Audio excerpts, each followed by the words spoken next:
आहा, ये तो ऋषि दुर्वासा हैं। अपने क्रोध को छिपा लो प्रिय नकुल, नहीं तो ये समझेंगे कि हम इनके आने से प्रसन्न नहीं हुए।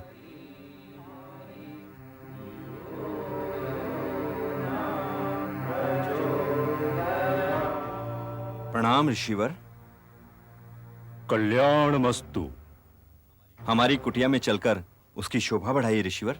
ऋषि शोभा बढ़ाने की वस्तु नहीं होते राजन। मैं क्षमा चाहता हूं ऋषिवर। यदि तुम कुंती पुत्र ना होते तो मैं तुम्हें क्षमा ना करता। मैं तो हस्तिनापुर गया था, वहां दुर्योधन ने मेरी बड़ी सेवा की और फिर हाथ जोड़कर बोला कि भ्राता युधिष्ठिर भी निकट ही हैं, उन्हें भी आशीर्वाद देते जाइएगा। इसलिए मैं तुम्हें आशीर्वाद देने चला आया। ऋषियों के पधारने से तो हमारे सौभाग्य के द्वार खुल गए। स्नान के पश्चात हम लोग भोजन करेंगे राजन। भोजन का प्रबंध करो। जो आज्ञा ऋषिवर।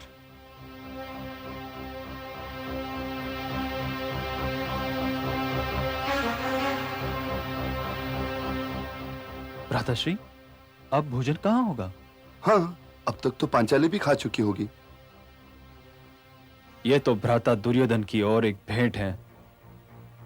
वो जानते हैं कि पांचाली के खाने के उपरांत कोई भोजन शेष न होगा। और यदि कोई भोजन बचा ना हो तो फिर ऋषि दुर्वासा का क्रोध। चलो अनुजो।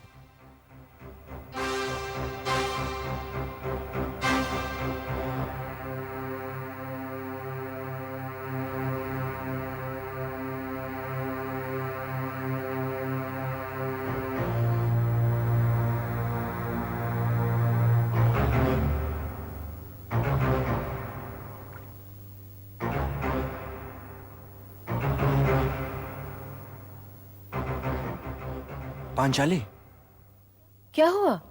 5-6 शिष्यों के साथ ऋषि दुर्वासा आ गए हैं। तो चिंता क्यों? वो लोग स्नान करने गए हैं, आकर भोजन करेंगे। हाँ। भोजन?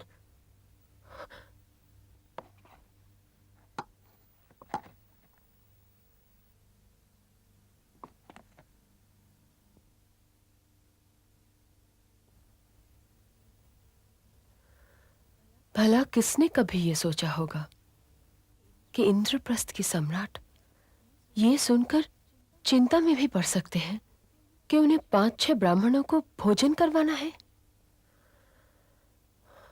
और इंद्रप्रस्थ की पटरानी की रसोई में इस चावल के एक दाने के अतिरिक्त कुछ है ही नहीं। हे कृष्ण, ये तो ऋषि दुर्वासा है पांचाली।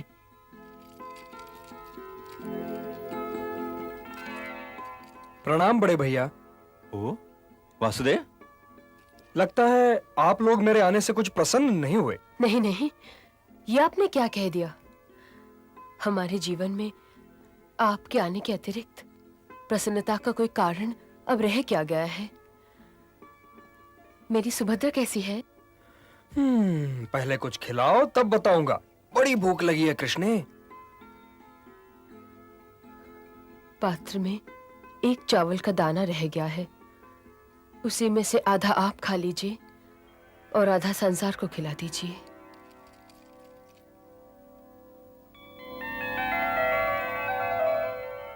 ये तो बहुत है कृष्णे। अब चलना चाहिए ऋषिवर। महारानी भोजन के लिए प्रतीक्षा कर रही होंगी। हाँ ऋषिवर, अब तो भूख बहुत तीव्र हो चुकी है। चलो। ओम नमः शिवाय, नमः शिवाय, नमः शिवाय। ओम नमः शिवाय, नमः शिवाय, नमः शिवाय। नमः शिवाय, नमः शिवाय, नमः शिवाय। ओम नमः शिवाय, नमः शिवाय।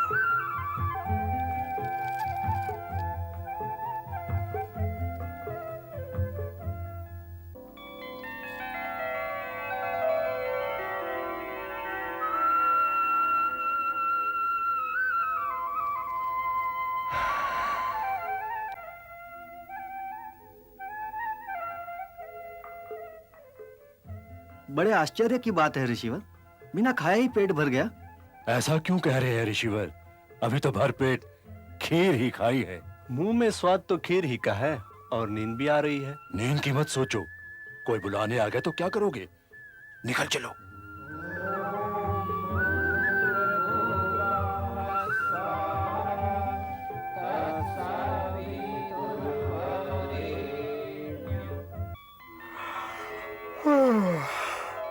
तुमने बड़ी उत्तम खीर बनाई थी कृष्ण। नींद आने लगी। तो सो जाइए वासुदेव। यही तो कठिनाई है बड़े भैया, मैं सो ही तो नहीं सकता। अनुज सहदेव, तनिक देखो तो भैया, ऋषिवर का स्नान समाप्त हुआ कि नहीं? जी भ्राताश्री। अरे बैठो सहदेव, उन्हें कोई बुलाता थोड़े ही है। यदि उन्हें आना होगा तो स्वयं ही आ जाएंगे। उन्होंने भोजन के लिए कहा था वासुदेव। तब उनका यही निर्णय रहा होगा, फिर किसी और के अतिथि बन गए होंगे। परंतु आप मुझे यह बताइए बड़े भैया कि अर्जुन तो दिव्य अस्त्रों की खोज में इंद्रलोक गए हुए हैं, पर यह भीमसेन कहां है? भीम की छोड़ो वासुदेव, घूम फिर कर लौट आएगा। पर ये बताओ, तुम कैसे आ गए अचानक? बस भूख लगी, आ गया।